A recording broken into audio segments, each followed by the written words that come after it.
जनता के विवेक, फैसले और निर्णय पर कभी भी सवाल नहीं उठाया जा सकता, ऐसा हमारा मानना है। 5 राज्यों में चुनाव परिणाम कांग्रेस पार्टी की आशा के विपरीत रहे हैं। हमें उत्तराखंड, गोवा और पंजाब में बेहतर परिणामों की अपेक्षा थी, लेकिन हम ये स्वीकार करते हैं कि हम जनता का आशीर्वाद पाने में असफल रहे। पंजाब में सरदार चरणजीत सिंह चन्नी जी के रूप में हमने एक विनम्र, स्वच्छ और धरातल से जुड़ा नेतृत्व देने का प्रयास किया, लेकिन सरदार अमरिंदर सिंह जी के नेतृत्व में 4.5 साल की सत्ता विरोधी लहर से नहीं उबर पाए। जनता ने बदलाव के लिए मतदान किया। हम जनता के इस जनादेश को स्वीकार करते हैं और आम आदमी पार्टी, श्री भगवंत मान, श्री अरविंद केजरीवाल को मुबारकबाद देते हैं। उत्तर प्रदेश में हम कांग्रेस पार्टी को जमीनी स्तर पर पुनर्जीवित करने में तो सफल रहे, पर हम उस जनमत को सीटों में नहीं बदल पाए। लेकिन कांग्रेस पार्टी उत्तर प्रदेश की हर विधानसभा में गली कूचे तक पहुंच पाई। हम उत्तराखंड और गोवा में बेहतर चुनाव तो लड़े, पर जनता का मन नहीं जीत पाए, विजय के आंकड़े तक नहीं पहुंच पाए। हमारे लिए एक सीख है कि हमें धरातल पर और अधिक मेहनत करने की आवश्यकता है। हमने इस चुनाव को जातिवाद और धार्मिक ध्रुवीकरण के मुद्दों से दूर रख जनता के मुद्दों पर वापस लाने का सतत प्रयास किया। वो चाहे बेरोजगारी हो, वो चाहे महंगाई हो, चाहे वो डूबती अर्थव्यवस्था हो, चाहे वो जनता के समक्ष रोजमर्रा का संकट हो, चाहे वो शिक्षा हो, चाहे वो स्वास्थ्य हो, चाहे वो ढांचागत विकास हो। परंतु यह भी सच है कि भावनात्मक मुद्दे जनता की जिंदगी से जुड़े इन मुद्दों पर कहीं ना कहीं हावी हो गए। हम चुनाव हारे या जीतें, लेकिन भारतीय राष्ट्रीय कांग्रेस देश की जनता के साथ लगातार खड़ी है। हम जनता के मुद्दों को, महंगाई को, बेरोजगारी को, अर्थव्यवस्था को, शिक्षा को, स्वास्थ्य को, ढांचागत विकास को, इन सब मुद्दों को जिम्मेवारी के साथ उठाते रहेंगे। हम हार के कारणों पर गहन दृष्टि से आत्म मंथन और आत्म चिंतन दोनों करेंगे, संगठन पर काम करेंगे और भविष्य में और बेहतर प्रयास करेंगे। कांग्रेस अध्यक्षा श्रीमती सोनिया गांधी जी ने यह भी निर्णय लिया है कि वो बहुत जल्द कांग्रेस कार्य समिति की बैठक बुलाकर इन सारे हार के कारणों और 5 राज्यों के चुनाव पर एक व्यापक अंतर्मंथन कांग्रेस कार्य समिति करेगी। हम चुनाव परिणामों से निराश जरूर हैं, पर हताश नहीं। हम चुनाव हारे हैं, पर हिम्मत नहीं हारे। हम कहीं नहीं जा रहे। हम लड़ते रहेंगे जब तक जीत हासिल ना हो जाए, और वो जीत जनता की जीत हो। हम लौटेंगे नए बदलाव के साथ, नई रणनीति के साथ। सभी विजेताओं को एक बार फिर दिल से बहुत बहुत हार्दिक बधाई और 5 राज्यों की जनता को एक उज्जवल भविष्य के लिए बेहतर शुभकामनाएं। I'll say it very, very briefly in English and then I'll take your questions. I take this opportunity to extend our felicitations to all the political parties and individuals who have achieved success in the elections to the 5 election-going states. In democracy, the decision of people is the ultimate evolution or evocation of their will, and we completely bow before in the people's court.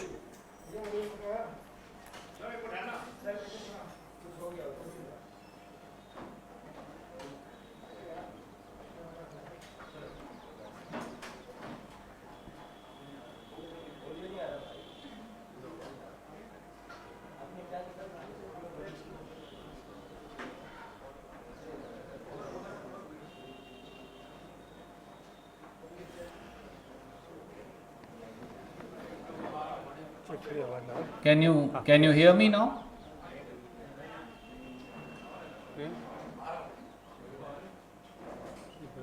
Are you getting audio? Check 1, 2, 3, 4. Okay. I'll say it again for our friends who understand English. Indian National Congress take this opportunity to extend our felicitations to all the political parties and individuals who have won the elections in the 5 election going state. In democracy, the decision of people is ultimate, and we bow our head before the verdict that people of these 5 election going states have given.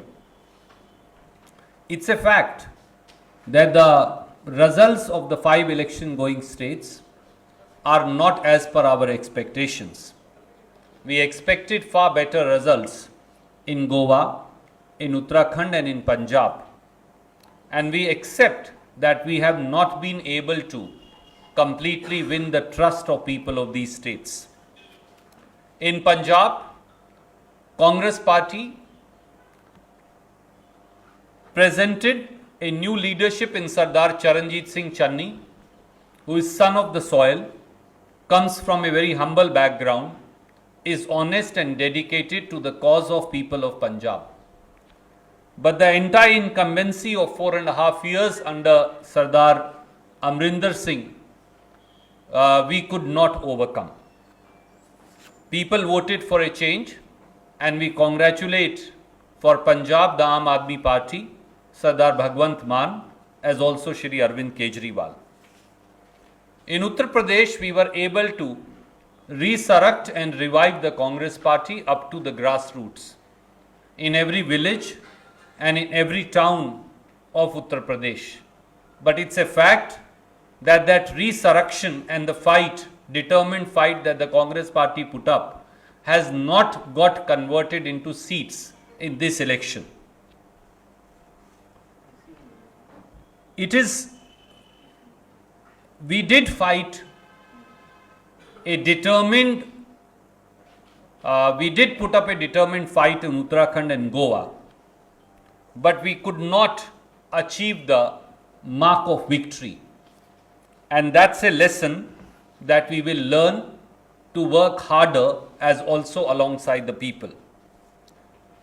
Indian National Congress stood out as a party in these elections which ensured that the issues of division, of hatred, of religious polarization and of caste division, vis-a-vis the issues that we put up of runaway inflation, of unemployment, of a sinking economy, of better infrastructure, of better health and education. It does seem that the emotional issues did overtake these fundamental issues affecting the life of people. Whether we win or lose an election, Indian National Congress stands in solidarity with people of India. We shall continue to espouse and champion people's voice vis-a-vis the issues of unemployment, of inflation, of those affecting their lives, of sinking economy, issues relating to creation of better and better placed infrastructure, be it in the field of education, health, power or other sectors, and we shall continue to work with people.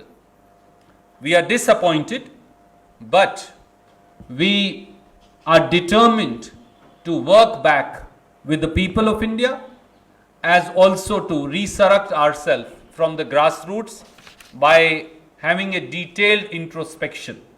Very soon, Honorable Congress President Shrimati Sonia Gandhi will be calling a meeting of the Congress Working Committee to discuss threadbare all the issues which affected us in the 5 election going states.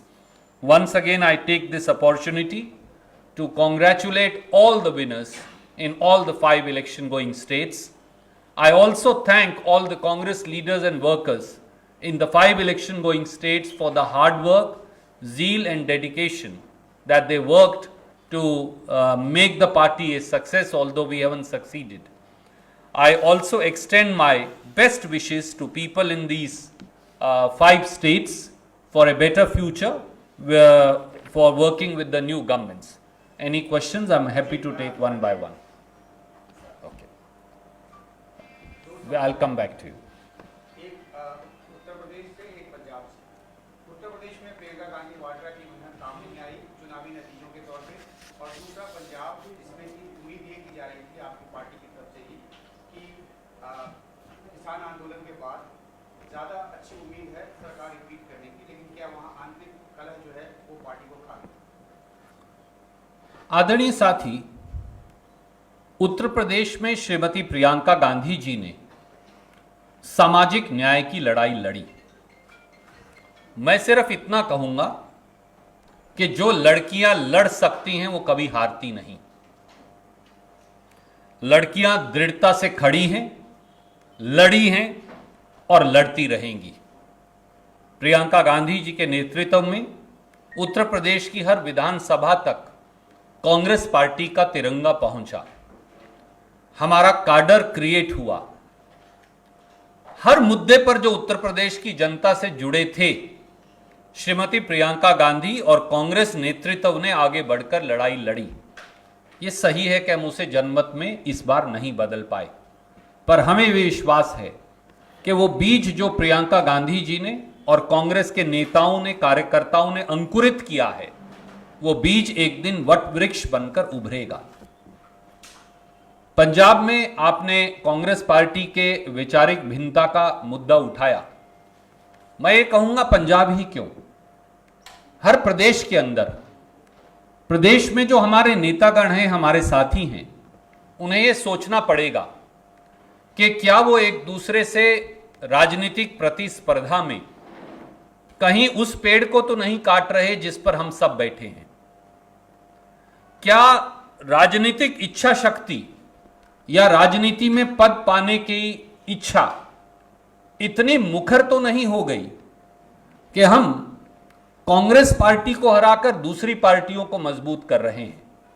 जब मैंने अंतर मंथन और आत्म विश्लेषण की बात की तो मुझे खुले मन से यह कहने में दिक्कत नहीं कि हर प्रदेश के अंदर जहां चुनाव हैं वहां भी, जहां चुनाव होंगे वहां भी, और जहां चुनाव होने हैं वहां भी प्रदेश के हर नेता को समेत मेरे, हम सबको बजाय केवल राष्ट्रीय नेतृत्व की ओर देखने के ये आत्मविश्लेषण जरूर करना पड़ेगा कि क्या हम उस पेड़ को ही तो नहीं काट रहे जिस पर हम खुद बैठे हैं। अगर हम उस टहनी को ही काट देंगे तो माफ कीजिए, फिर पेड़ भी गिरेगा, टहनी भी गिरेगी और नेतागण खुद भी गिरेंगे, जैसा कई राज्यों के परिणामों से सामने आया। इसलिए आज इस मन से, बड़ी बेबाकी से और मुखरता से मैं ये कहना चाहूंगा, विनम्रता से भी कहना चाहूंगा कांग्रेस पार्टी के साथियों को कि हमें उन प्रांतों में भी जहां हम चुनाव हारे हैं और उन प्रांतों में भी जहां भविष्य में चुनाव होंगे, हमें यह सुनिश्चित करना पड़ेगा कि व्यक्तिगत प्रतिस्पर्धा प्रजातंत्र की गरिमा के अनुरूप हो। जब वो राजनीतिक दल जिसके हम हिस्सा हैं उसी का नुकसान करेगी, जब उस पेड़ का ही नुकसान करेगी जिसकी टहनी पर हम बैठे हैं, तो वो व्यक्तिगत प्रतिस्पर्धा व्यक्तिगत नुकसान में बदल जाएगी, जिसका परिणाम हम सबको भुगतना पड़ेगा। मैम, जनता को ऐसा क्या दिखा कि उनको बेरोजगारी, किसान आंदोलन, साल भर 3 किसान जो बिल थे और कोरोना के बाद के जो इफेक्ट एमएसएमई और इन सबको पड़े, वो सब इग्नोर किए जनता ने। और दूसरा, पंजाब में व्हाट वेंट रॉन्ग कि आपने चन्नी जैसे फेस लाए जो एससी हैं और एक नैरेटिव आप लोग सोच रहे थे, वो खुद चुनाव दोनों सीटों से हारे। आपने 2 प्रश्न पूछे आदरणीय मित्र, और मैं दोनों का जवाब आपको दूंगा। मैंने बड़े खुले मन से आपको कहा, भारतीय राष्ट्रीय कांग्रेस ने यह प्रयास किया कि चुनाव में हिंदू मुसलमान, जात पात, क्षेत्रवाद, भावना में बहे जाने वाले मुद्दे, उनसे उठकर जनता की जिंदगी से जुड़े सार्थक मुद्दे, वो राहुल गांधी जी हों, वो प्रियंका गांधी जी हों, वो कांग्रेस के हर नेता हो, हमने ये प्रयास किया कि वो मुद्दे चुनाव का केंद्र बिंदु बने। वो बेरोजगारी हो, वो कमर तोड़ महंगाई हो, वो डूबती अर्थव्यवस्था हो, वो शिक्षा हो, सड़क हो, बिजली हो, स्वास्थ्य हो। परंतु लगता है प्रथम दृष्टि से कि भावनात्मक मुद्दे जनता के इन सार्थक मुद्दों पर हावी हो गए। पर जैसा मैंने कहा, प्रजातंत्र में जनता का निर्णय सर्वोपरि है और मैं इस मन से न जनता के निर्णय पर, न उनके न्याय पर, न उनके विवेक पर कोई प्रश्न उठाऊंगा। मुझे लगता है कि कहीं ना कहीं एक जागरूक पत्रकार के तौर पर आप सबको भी इस सवाल का जवाब ढूंढना चाहिए। दूसरी बात आपने कही पंजाब में नेतृत्व बदलाव की। पंजाब में 4.5 साल से एंटी इनकम्बेंसी थी और 99.9% विधायकों ने एक स्वर से वहां नेतृत्व परिवर्तन की मांग की। हमने केवल उस मांग को स्वीकारा, हमने उससे ज्यादा कुछ नहीं किया।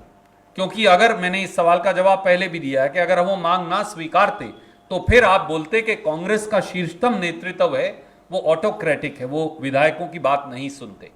और 111 दिन की सरकार में सरदार चरणजीत सिंह चन्नी ने, जो एक साधारण दलित परिवार से आते हैं, एक सबल नेतृत्व भी दिया, एक बेहतरीन सरकार भी दी और वो सारे निर्णय जिनका और लोग वादा करते थे, सरदार चरणजीत सिंह चन्नी और कांग्रेस पार्टी ने जमीन पर उनका क्रियान्वयन कर दिया। अब कोई ऐसा निर्णय नहीं बचा जो किसी पार्टी ने वादा किया हो जो कांग्रेस ने उसका क्रियान्वयन जमीन पर ना कर दिया।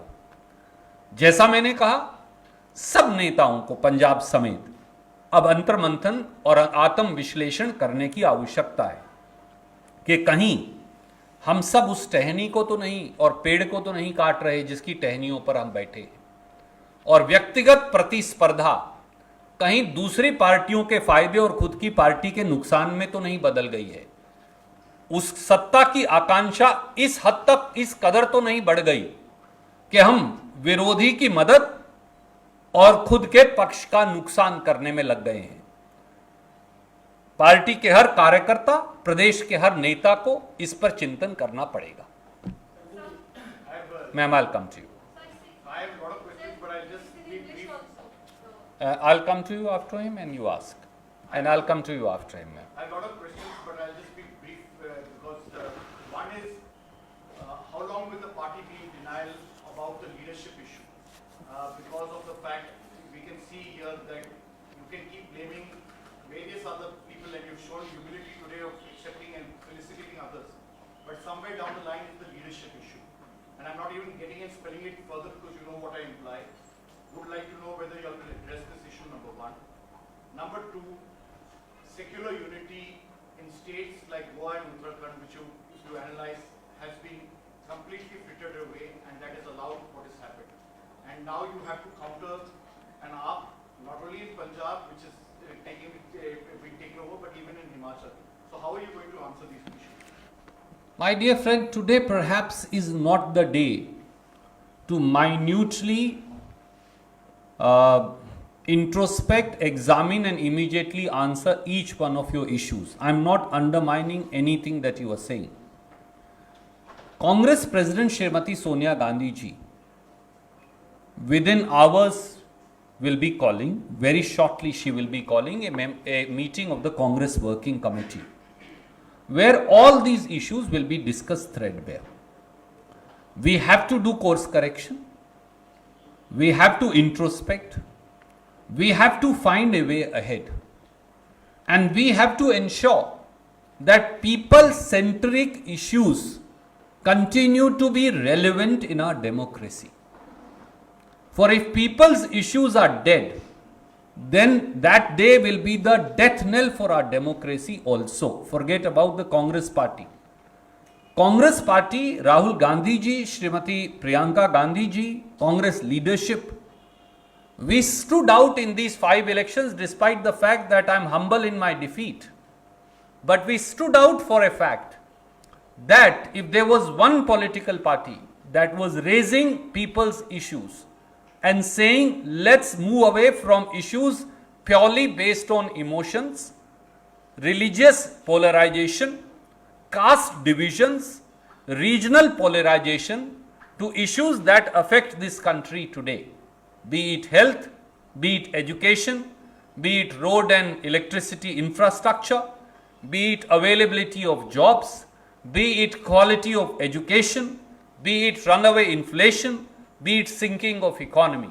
We put them at center stage.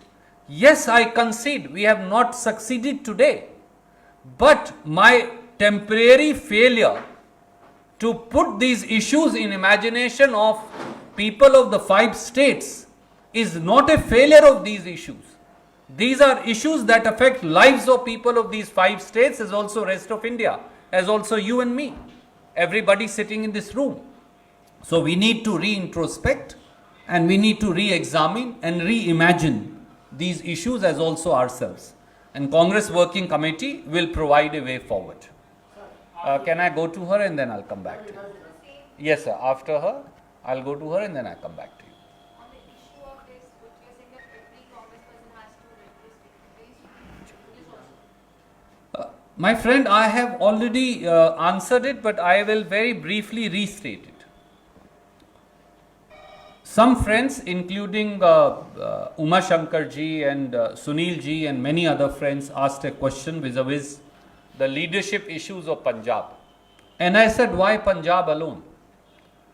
In these all 5 states, as also in the states that are going to go to polls, the leaders in the state who are the real face of the party on the ground. In every assembly, there is a candidate of the Congress party who fights. In every district and block, there is an office bearer of the party and more than one. In every state, there are PCC, CLP leaders and many other prominent leaders.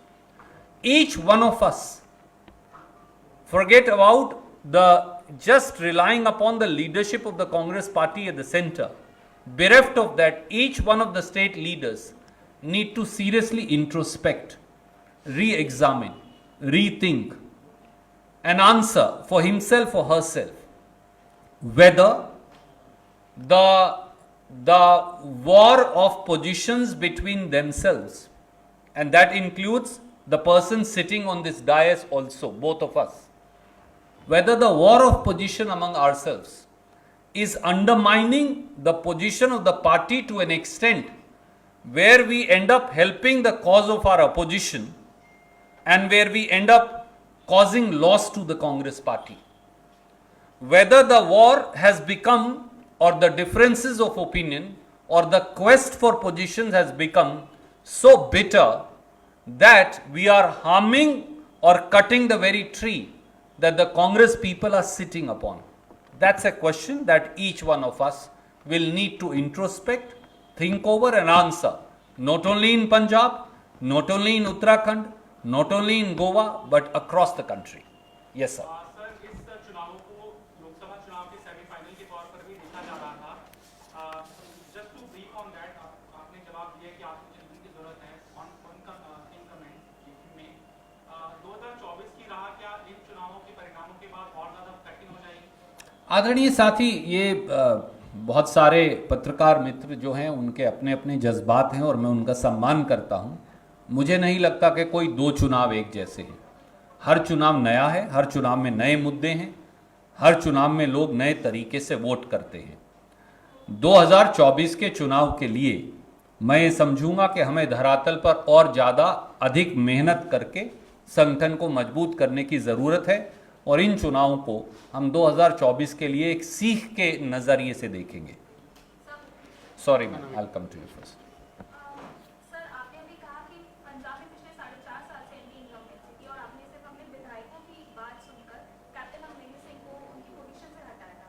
लेकिन जिस तरीके से उन्हें उनकी position से हटाया गया और इस दौरान जितनी बयानबाजी हुई है, पंजाब में हमने देखा है कि कांग्रेस के काफी गद्दावर नेता भी थे जो ओपनली क्रिटिसाइज करते थे पार्टी के मूव्स को. आपके इस चीज को एक्सेप्ट करते हैं कि उससे भी पार्टी को कहीं ना कहीं नुकसान हुआ है और आने वाले दिनों में इस प्रॉब्लम से आप लोग कैसे डील करेंगे?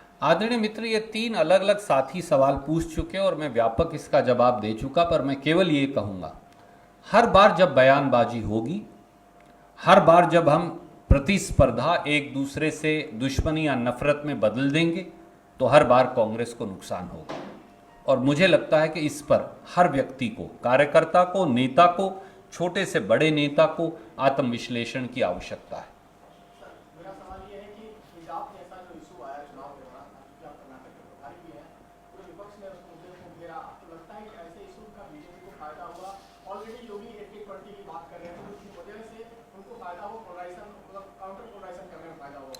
आदरणीय साथी, इस देश में हर व्यक्ति को सोचना पड़ेगा। जनता का निर्णय सर्वोपरि है और मैं ना जनता के निर्णय पर, ना उनके विवेक पर, ना उनके फैसले पर कोई प्रश्न उठाने की हिम्मत नहीं कर सकता, हो ही नहीं सकता। पर हमें ये सोचना जरूर पड़ेगा कि क्या इस देश में धर्मांधता चलेगी, जातीय विभाजन चलेगा, हिंदू मुसलमान शमशान कब्रिस्तान चलेगा, नफरत चलेगी, बंटवारा चलेगा, विषैला जहर चलेगा, या फिर इस देश में रचनात्मक राजनीति चलेगी। मैंने कहा कि हमने रचनात्मक राजनीति का प्रयास किया। राहुल गांधी जी के नेतृत्व में, प्रियंका जी के नेतृत्व में, कांग्रेस के हर नेता ने यह प्रयास किया कि धार्मिक विभाजन, जातीय विभाजन, धर्मांधता और जो भावना में बहने वाले जो मुद्दे हैं उनसे हटाकर जनता को सार्थक मुद्दों तक हम उनको जनता के डिस्कशन के अंदर लेकर आए। हो सकता है हम इस बार कामयाब ना हुए हों, पर उसका मतलब ये नहीं कि ये मुद्दे सार्थक नहीं हैं। कांग्रेस पार्टी इन पर लगातार काम करती रहेगी। मेरा एक सवाल है, संदीप जी, आपने आत्मचिंतन की बात की, लेकिन जवाबदेही का जिक्र नहीं किया। 2019 में जब आप लोग लोकसभा का चुनाव हारे तो राहुल गांधी ने अपने पद से अध्यक्ष पद से इस्तीफा दिया। 5 राज्यों में अगर उत्तर प्रदेश को अपवाद मान लिया जाए तो बाकी के 4 राज्यों में जो प्रभारी हैं, जो चेहरा थे, जो या प्रदेश अध्यक्ष हैं, अभी तक उन लोगों की तरफ से कहीं से कोई जवाबदेही या जवाबदेही लेते हुए अपने पद से इस्तीफे देने की बात नहीं। अकाउंटेबिलिटी की बात कुछ साल पहले कांग्रेस पार्टी में की गई थी। क्या वो सिर्फ राहुल गांधी के ऊपर ही लागू होता है, बाकी लोगों को उसमें आप लोगों ने ये बताया? जी नहीं, श्री राहुल गांधी जी ने तो अपनी जिम्मेवारी 2019 में ली ही थी और बाकी सबकी जवाबदेही भी है। और कांग्रेस कार्य समिति की बैठक बुलाने के पीछे यही लक्ष्य है कि नए सिरे से इन सारी बातों पर चर्चा हो, विश्लेषण हो और जो निष्कर्ष निकलेगा वो हम आपको बताएंगे। बहुत बहुत धन्यवाद।